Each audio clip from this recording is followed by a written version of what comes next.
Hello,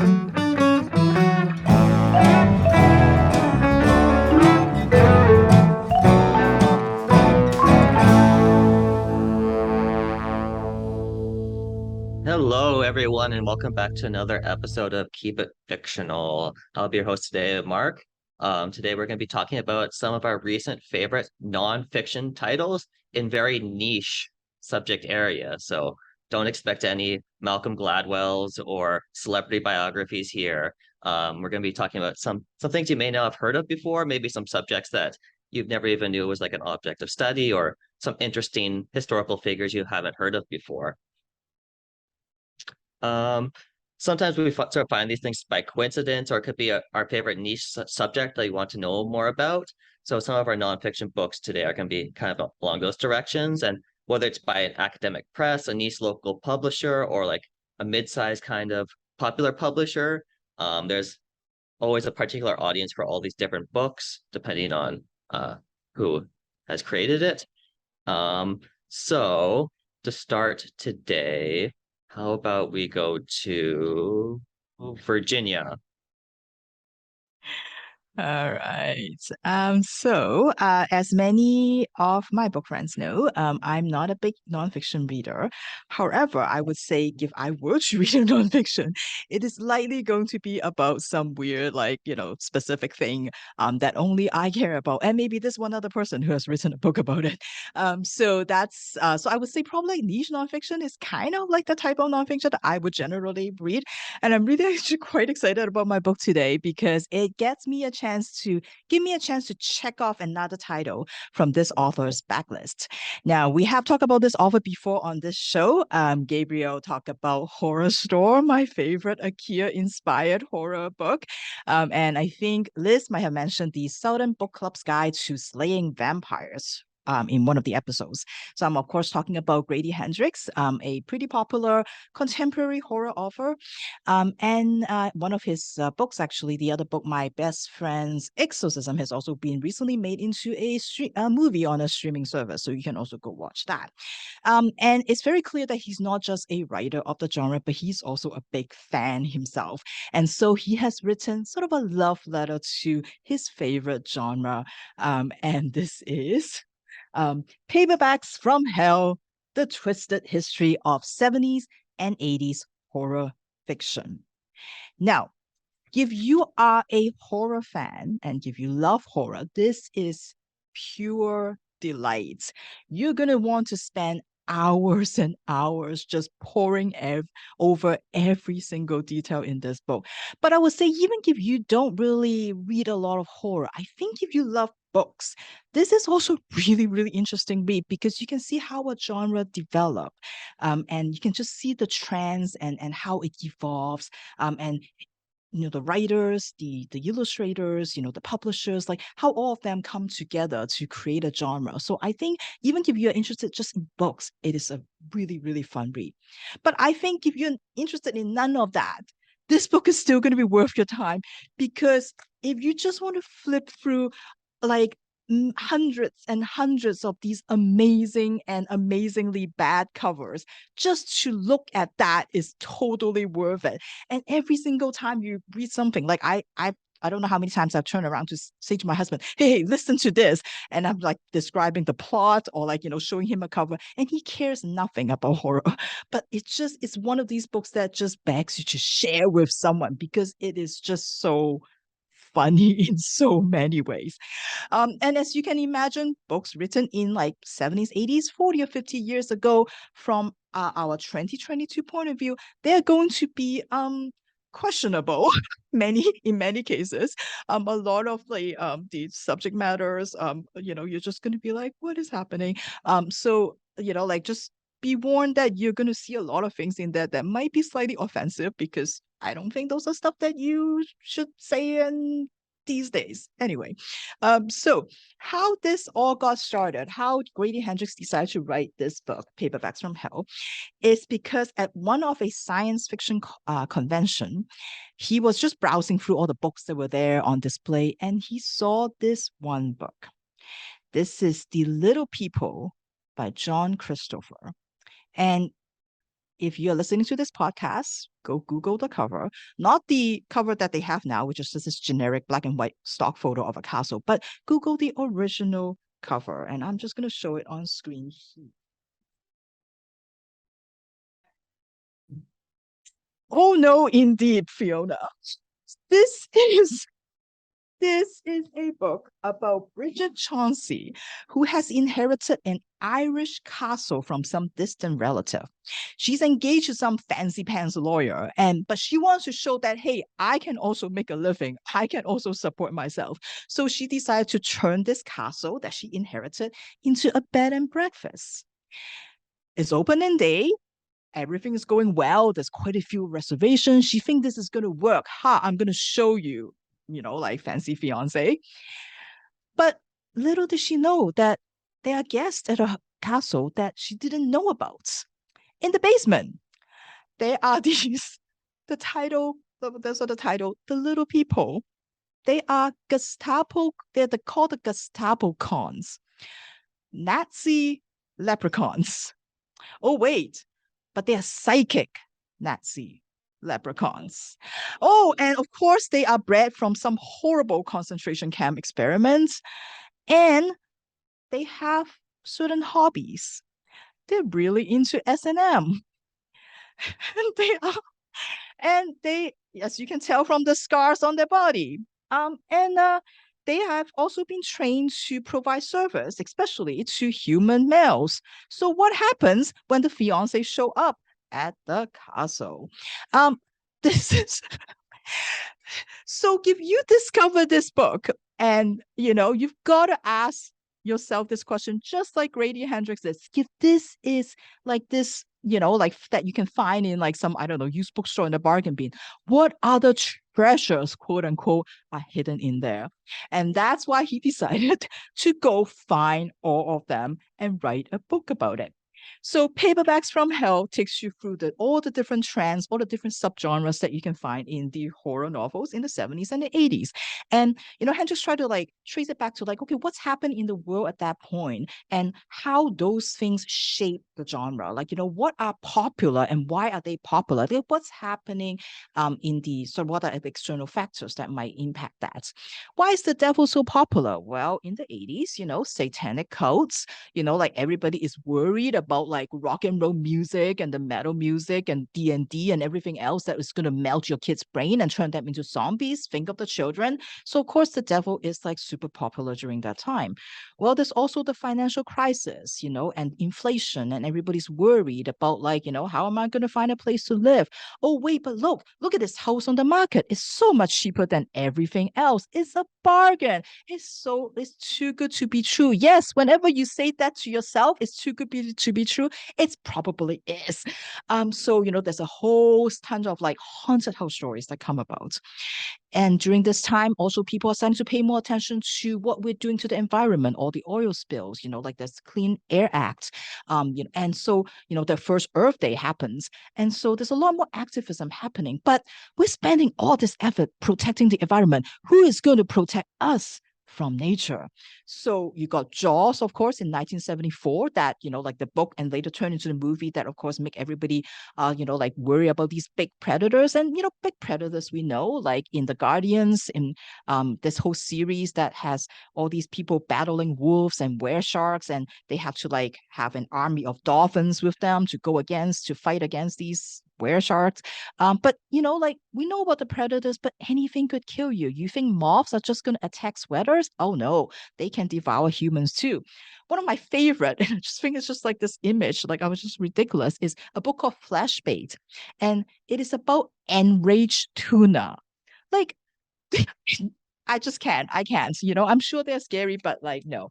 And of course, like my favorite, again, thanks to Fiona, my favorite thing, of course, everything can kill you, including crabs. So there's a whole series about killer crabs that at first, like in the first book, they were driven away because we had poison.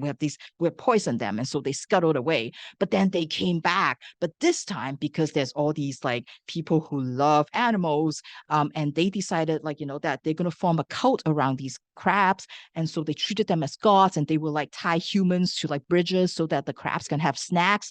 And but that's okay, because remember, callback previously, they had been poisoned. So now they suddenly develop cancer crabs. And so they all die. And that's how, like as Grady Hendrix said, it proved that once again, no animal can withstand humankind's pollution.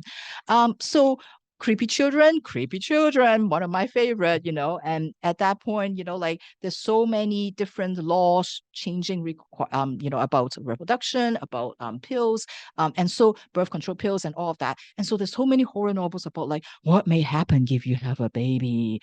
So and it's hard to like think of them as scary, because they are also usually very, very well dressed, apparently. And even in the 40s, apparently Ray Bradbury has written a story called The Small Assassin, about a baby that came out to murder their parents. So yeah. And if you're skeptical about like medical advances and cures, you should be. In Manator, by Graham Masterson, a woman discovered that there was a swelling on her neck. And when she go and check it out, it turns out that it's not just a swelling. Her neck is pregnant. And of course, if you see doctors and if they look like a skeleton, you really shouldn't trust them, because skeleton doctors are incompetent and they should immediately be turned into xylophones, according to Grady Hendrix. So, like you can trust nothing and everything is scary. And of course, these wonderful, wonderful stories that are just downright ridiculous, they all have the most amazing taglines, such as, Billy is so awesome, you could just die. Or tonight, the kids are going to take care of the babysitter. And one of my, or like, if you are close enough to kiss her, you are close enough to die. Or my favorite, nothing could save her mom from the horror, not even the magic word abracadabra. So those are all like just like I said, you just want to look at these covers and just savor every single bit of it. And these banana pants plots, these storylines can already make a fantastic read, but it's just the way Grady Hendrix writes about them and talk about them. It's just so tongue in cheek. He's so funny. And you can tell that he's just a really big fan. Like he's like really love the genre, but at the same time, he's also recognizing there's a lot of issues in them, and he will question them. And he will be the first one to let you know that there's just certain things in some of the books are just too weird. And I also like the fact that he give not just space to the writers, but he also give a lot of space to the illustrators and the artists that come up with these really, really amazing covers. And some of them are just really, really like they're art.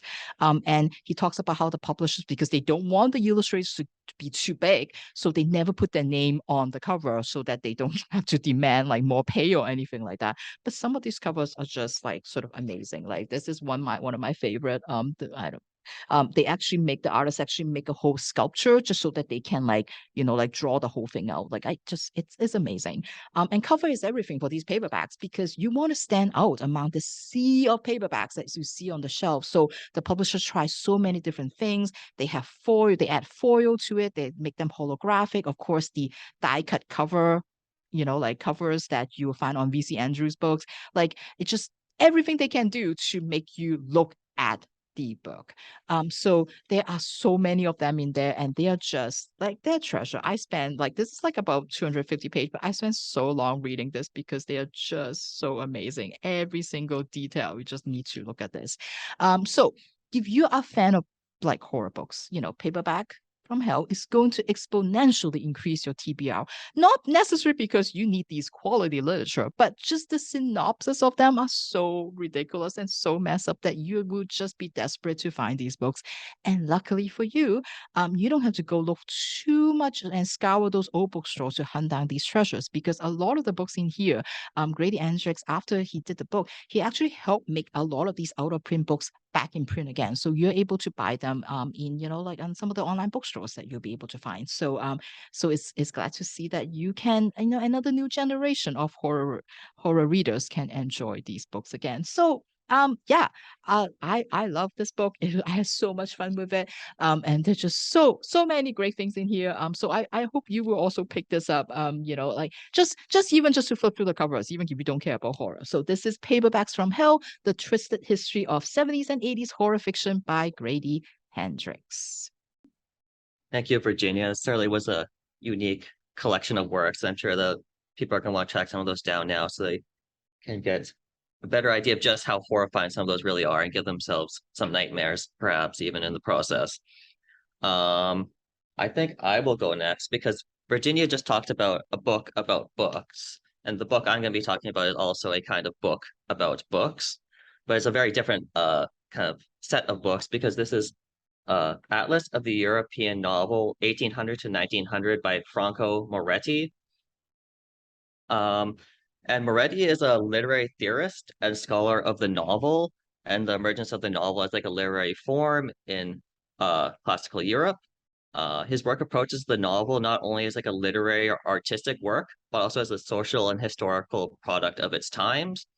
Um, sort of as it this sort of relates to like the emergence of particular works, authors, and genres, and the kinds of social contexts which they worked and their novels were created in.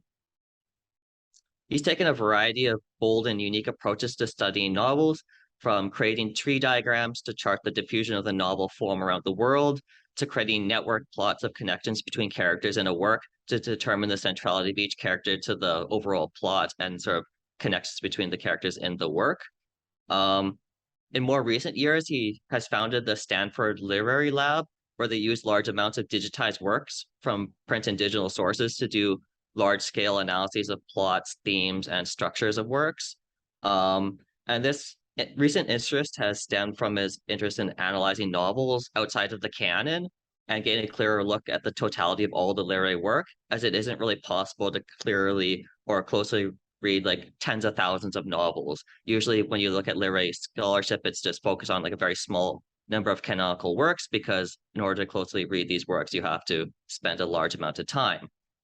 So this process he sort of refers to as distant reading to use computational and mass text analysis to get a more scientific view of the novel.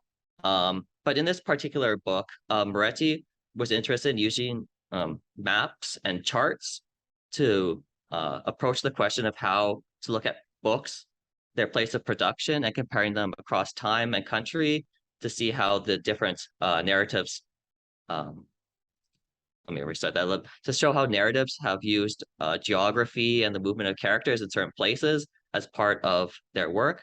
So he created 100 different charts and maps that show the different literary works as well as the sort of market and diffusion of works across Europe.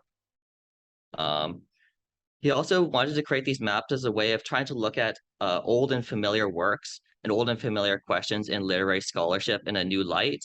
Um, so in the past, there may be like specific ways of like analyzing the plot and characters, whereas with the maps, you wanted to try and create a new way of looking at things to try and produce new ideas and new questions rather than to answer a specific set of questions they had at the start. So in this work, he's very much sort of like creating and trying to develop new ideas. And his investigation is sort of broken down to three main areas, which is the nation and literature as a form, class and inequality in literature, and the third was markets for novels across Europe and the diffusion of translations and distribution of novels across Europe in this time period. So in the first of these areas, nation and literature, he analyzes several authors such as Jane Austen in England and compared it to the colonial literature of Joseph Conrad, among others, to show the spatialization of urban, rural, traditional, and modern, and colonizer and colonized in English novels. Um, in Austen's novels, for example, the city and urban locations are often associated with conflict, rumors, disgrace, and these types of things, whereas the fictional homes of Austen's protagonists out in the country are very much the opposite. It's kind of has like this kind of dichotomy and splitting between the two types of spaces. He also notes that a commonplace kind of narrative in colonial stories, such as Joseph Conrad, where the journey always involves like landing in a port before journeying further and further inland away from like the coast towards the center of the continent. And this trek always involves things like jungles and deserts, in spite of the fact that Africa had very well developed networks of roads and plotted areas to navigate. It's just that these well-known paths didn't serve the narrative interests of these sort of imperial and colonial kind of narratives, it sort of had to have this taming of wild lands and venturing out into these uncharted areas, penetrating deep into the continent, and sort of a romanticized kind of colonial vision of movement through the continent. And these are kind of like the two main areas that he analyzes in the first section of the book. In the second section on class and inequality, Moretti asks how the different structures of cities can be represented or influence the structure of the novel. The two cities that are focused on in depth here are London and Paris.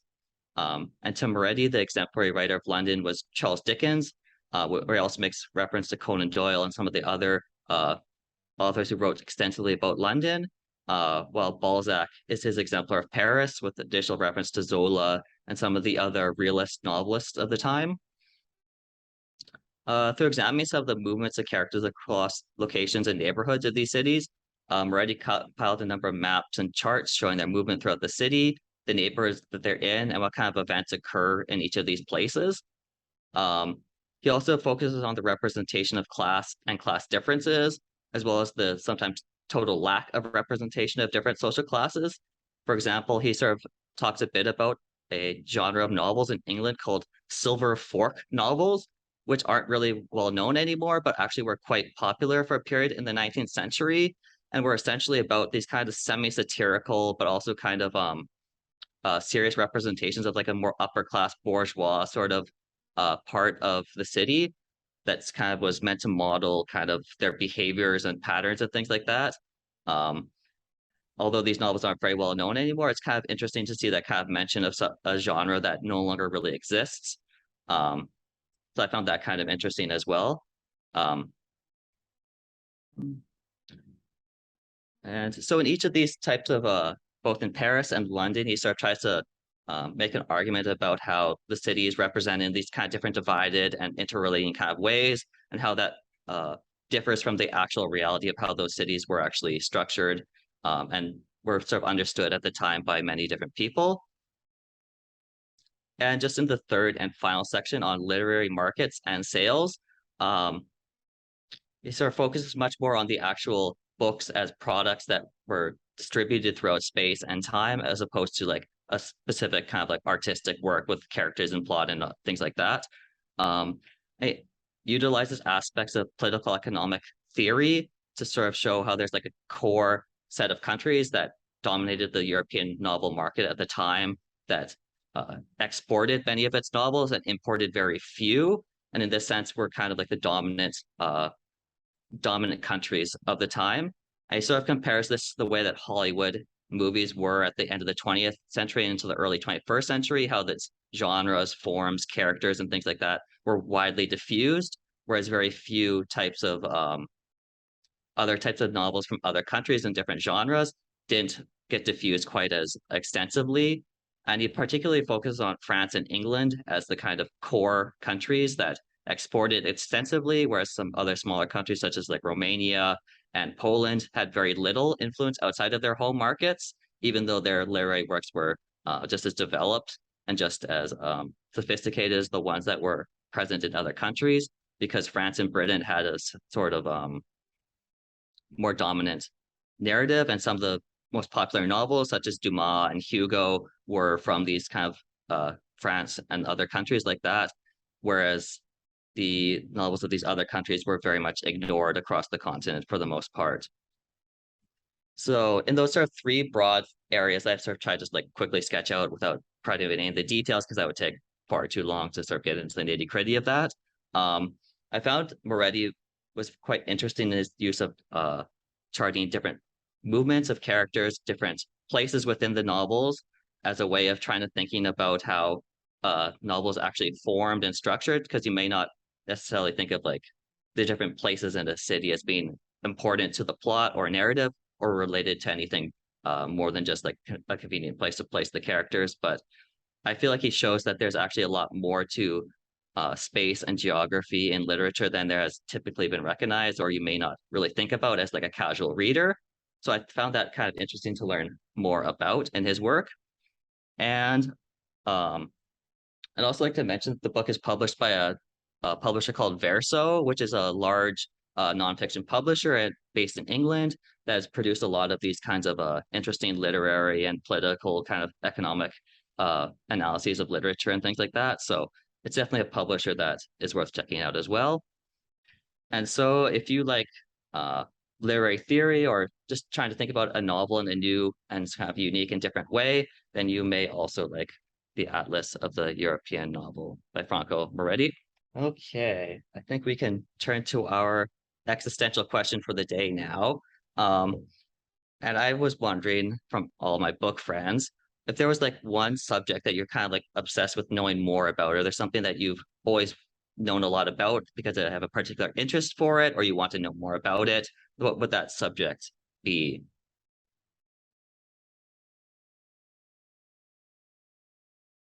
So I'm going to start us off with something kind of heavy. I've been very interested lately in learning more about enslavement through different times, like indentured servitude and serfdom, and especially this idea of the economics that rest on them, and this like justification that, well, we can't give it up because then our whole economic system would be ruined, and then that somehow justifies people being considered less than human. Um, yeah, so it's a historical and present question I'm very interested in.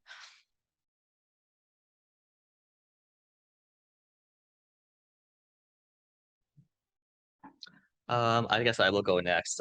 So sort of as evidenced by the book that I just talked about, I've been interested in learning more about literary history, some of the different periods of literary uh, novels and production and things like that. So just learning more about how these novels that we sort of take for granted now as like a set kind of form with different genres and things like that, how it actually had to develop over time and how there's been these different takes on different genres and ideas across time. So that's something I've been trying to learn a little bit more about recently. Octopus. There's a few like fiction recently out there that is all about octopus and how smart they are and what they do. And it talks a lot about like sort of like consciousness, like sort of that idea of consciousness and what does that mean. And so yeah, like I've been dying to get my hands on some octopus books. Um, Mine is definitely, sorry for the way that my voice sounds like. I'm trying out a new Halloween filter on it, maybe as like a creepy old witch or a Vegas showgirl. What I have been interested and obsessed with is languages. I think it's fascinating to learn them, and it also is kind of shaking out that cultural relativism that we all have in assumptions of how we think about the world. Something as simple as if I asked you where, if you had to orient yourself within where is the future and where is the past, depending on how your language describes it, you might think of the past is behind you and you are facing forward, or you might say that the past is up here and we're going downwards through time, depending on kind of like how your language interprets it. And I always find that absolutely fascinating, just to kind of that little shock of curiosity when you realize that something that has been so ingrained in your head of like this is the way it is, when you're like, oh no, there's a million ways to think about this, and all of them interesting and all of them fascinating. And I think that language is just such an interesting way to learn about how other people see the world. We're a bunch of nerds. Yeah. Pretty much. It's also kind of funny that Korean mentions that because I remember when I was in undergrad learning about these wordless picture books that are presented to people and asking them to describe movement and like the positioning and like time, like the advance from like one page to the next, the way that that can be described so many different ways when there's no set way of like saying, oh, and then Bunny jumped over the whatever, or like whatever, like how you can describe in so many different ways depending on your language or way of looking at the image. Yeah, and like what's important in a sentence to situate someone as to where it is? Like, does the time come at the beginning? So you're like, okay, I'm talking about now. Does the action come first? When I first started learning German, like back in university, I was like, the verb comes at the end. So you have to pay attention to the entire sentence, and then you finally get what's happening. But yeah, anyways, yeah, we've never denied that we're nerds. Yeah. So now we're all gonna have to learn more about slavery, literary works, octopuses, and language. And we'll find a way to combine all of them into a Mad Libs category like game that we're gonna play sometime at Halloween or something. Make that happen in Virginia. Anyways, I think we'll move on now to Fiona. All right, thank you. I had a lot of fun with this one. I didn't know that I was a nonfiction reader, but turns out I love it. And I actually will read about anything. And maybe the more like specific, the better. It's just more in the writing. And I think it's just that it just has to be accessible. That's the big thing for me. So the book that I've chosen is maybe not as niche as some of the others. You have probably all heard of Catherine the Great, but talking to people, a lot of people are not aware that she was a ruler in Russia. I've had a lot of people be like, "Oh yeah, British monarchy, interesting." No, um, so maybe it's a little more niche than we think. And this is a book, a biography by by Robert K. Massey, just entitled Catherine the Great, Portrait of a Woman. And though she did write her own memoir, this is sort of the standard work that people go to, and it's because it's so heavily based on her own memoir and then adding letters. He does a really good job of pulling the primary sources, and that's probably because believe he is a scholar of this particular family. So he's actually also written about Peter the Great and some other monarchs of Russia. So I'll say right off the bat, the main criticism is that it's not at all critical. This is not a critical look at Catherine the Great. It's pretty much a ground level. These are the details of her life from the very start to the very finish. You now know everything about Catherine the Great without a critical eye. Obviously, there's going to be some inherent biases in there, but I actually found it a great place to start because I just feel like I have this sort of ground layer now to build on, and maybe I'll go look up some critical essays because primarily I'm interested in the subject. Because I'm trying to understand more about Russia right now due to the war in Ukraine and sort of understand where that stemmed from. And this definitely gives you no specific ideas about that. He doesn't bridge sort of the past, and he very much lionizes Catherine the Great in this way that I think Westerners have in the past. You know, she was an Enlightenment thinker, and um, but it doesn't really look at her faults for kind of creating this empire with this like need to control. Um, but definitely an excellent read, and like I say, this opportunity to like create a foundation for understanding Russia, which I really did not have a foundation for at all. I also had been watching The Great, which is a series, a satirical series about Catherine the Great.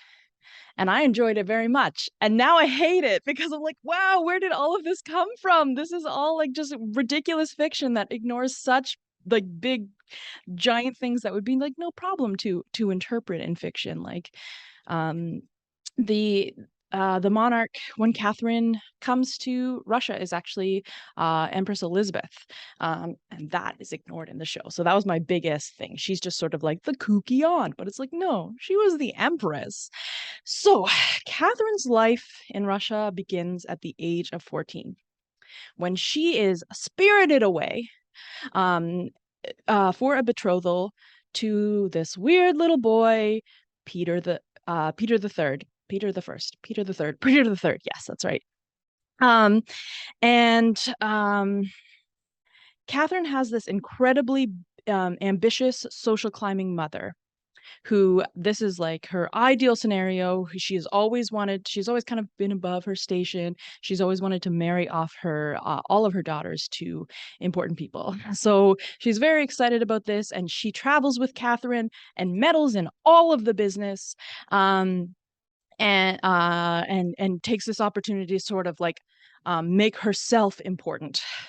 Kathryn is a very obedient, who's and she's actually Sophia at this point. She was born Sophia, and yes, she's quiet and obedient, and despite how strange Peter is, she really works to please him, and really, really works to please Elizabeth, the monarch, who seems to give this motherly love that she's never received from her own mother.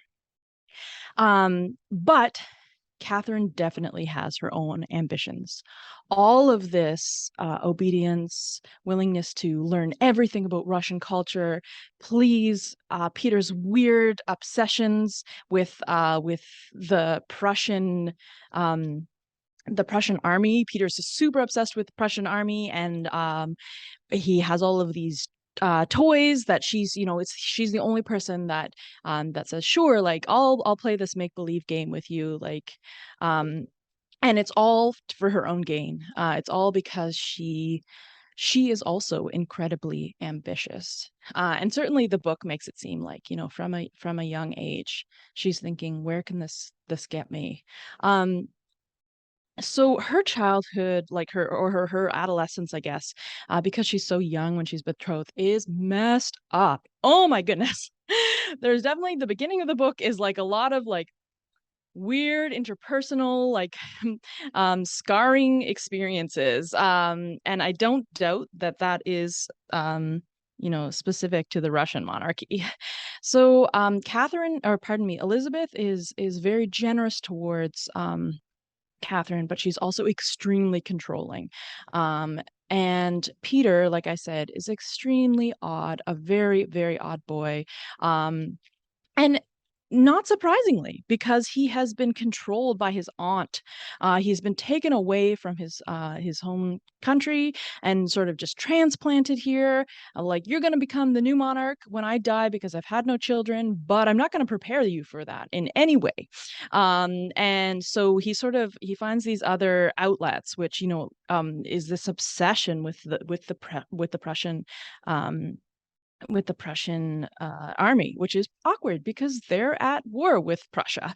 And he's obsessed with Frederick, Frederick, who is the monarch of Prussia, and he wants to be just like him.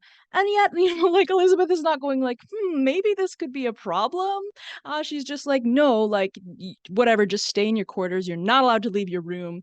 Yeah, and so she confines Kathryn and Peter, which is obviously incredibly damaging. Their life is controlled in every moment, in every way, by Elizabeth, and it's quite upsetting to think about these like young people, and how stifled their development is.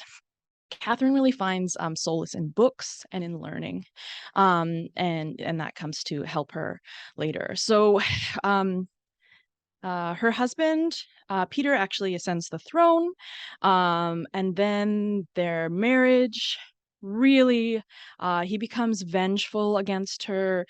She's so well liked, and nobody likes Peter because he's nuts. And so he takes on, it's not uncommon to have lovers, but he takes on this lover who he just completely flaunts the fact that he wants to marry her. So like he's like trying to get Kathryn to go to a convent so he can marry this other woman. At this point, Kathryn has already had a child, and this is kind of forced by Elizabeth when she's still alive, because it's clear that Peter has no sexual interest in Kathryn.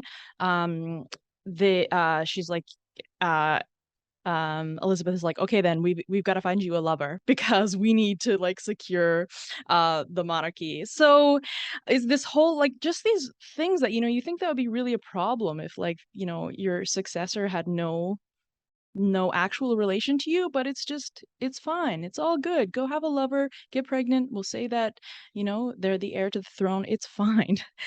very odd, and all of this like taking on lovers is like fully accepted. Um, and then we have Catherine's overthrows her husband, and accedes the throne. So she's definitely a very, very powerful woman, and charismatic. All of these people who want to put her on the throne because, again, Peter is nuts and she is very level-headed and she wants great things for Russia.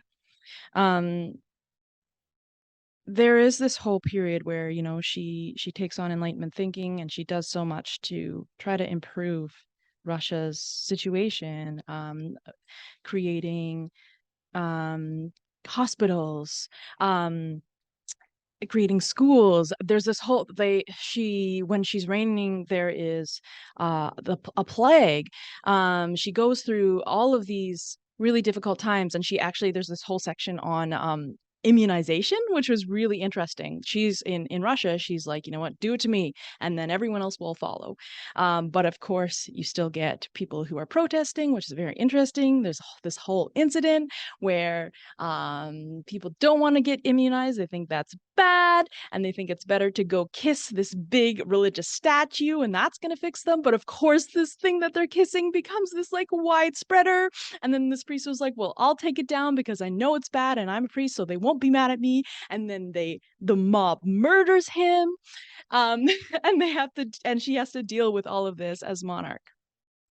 Her later life is very depressing because she essentially puts her son through all of the messed up things that she and Peter went through, and he very much becomes a similar figure to Peter, in no part due to her treating him the way that Elizabeth treated her.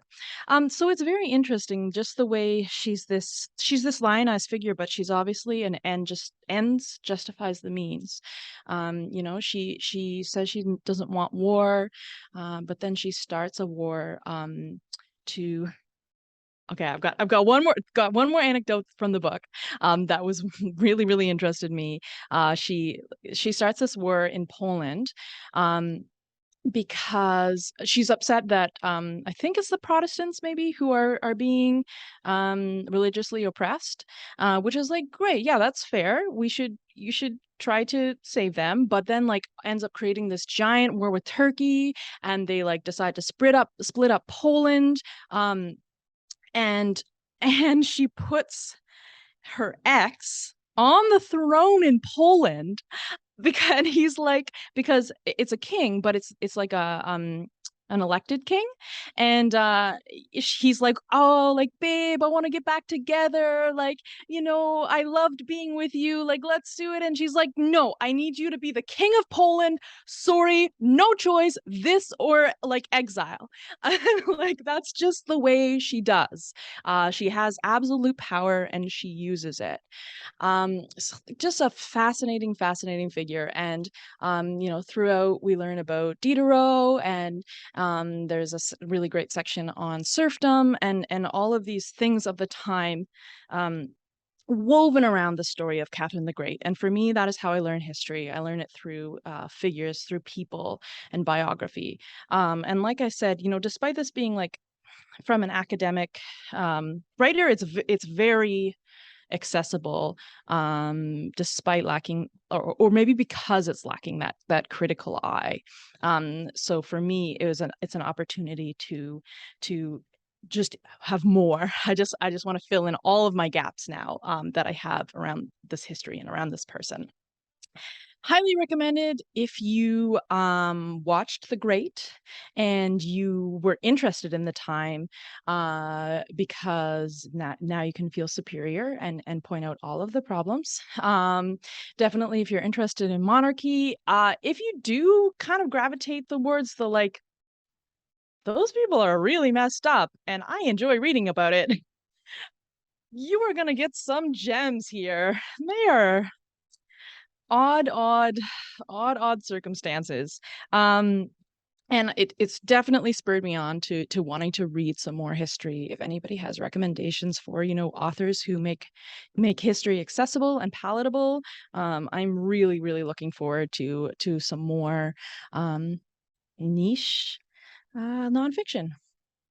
So thanks for bringing this to us, Mark. Thank you, Fiona. Definitely sounds like a very interesting kind of like complex of characters and the interweaving their lives with history and things like that. So that's I always also agree that history becomes a lot more interesting when you learn about it through people rather than just a series of dates and events and things like that. So it's definitely an interesting book to pick up. So then I think we just have Kareen left for today. So what do you have for us today, Kareen? All right. So I have a nonfiction book that is very niche in the same way that I feel like everyone here has chosen a book that is very them about a subject that interests them. I have also chosen two of my passions to put together. So my roommate and I have what could be described as a worrying amount of knowledge about poison. As soon as we see on a TV show, it's the smell of bitter almonds. No, of course, we know what that is. Are they red in the face and gasping for air? Oh, that's obviously strychnine. Oh, thallium, the poisoner's poison, the sparkling queen of poisons. That's when your hair starts falling out. According to our other roommate, we have a worrying amount of knowledge about poisons, how to use them, how they are detected. And that is in no small part because we are huge devotees of Agatha Christie. We have seen all of the Poirot, all of the Marple. And although the Queen of Crime utilizes a variety of ways to eliminate her characters, one of her very favorite, almost pet methods is poison. She uses some that are very recognizable, cyanide, strychnine, to some that are a little bit more esoteric. And as you go through her works, you realize that even though she was working in a time before Google, her knowledge of poisons is also worryingly accurate. The way that she describes it, the minute details about how much you actually need to poison someone are all accurate. And that is because Agatha Christie herself worked in an apothecary, so a pharmacy before then, and actually made poisons and medicine herself before she became an author. This is all detailed in what is a delightfully niche book for a Christie lover and a poison appreciator. It is the book A is for Arsenic, The Poisons of Agatha Christie by Kathryn Harkup. Inside, she goes through, I believe, 18 of the most interesting poisons that Christie uses. She goes through the story of how it was discovered, because someone's got to be the first one to be offed by it. She goes through the details of how it interacts with the human body and kills people, which is fascinating because a lot of these poisons, for example, digitalis, can be used as a medicine to treat heart conditions. But if you take too much of it, then you have killed great aunt Mildred and inherited her fortune. I also really enjoyed learning a little bit more about where these poisons come from. Did you know that strychnine was a plant? It's a plant, people. Thallium is just like powdered rocks. Ugh. And it can also be used to treat ringworm. Now you know.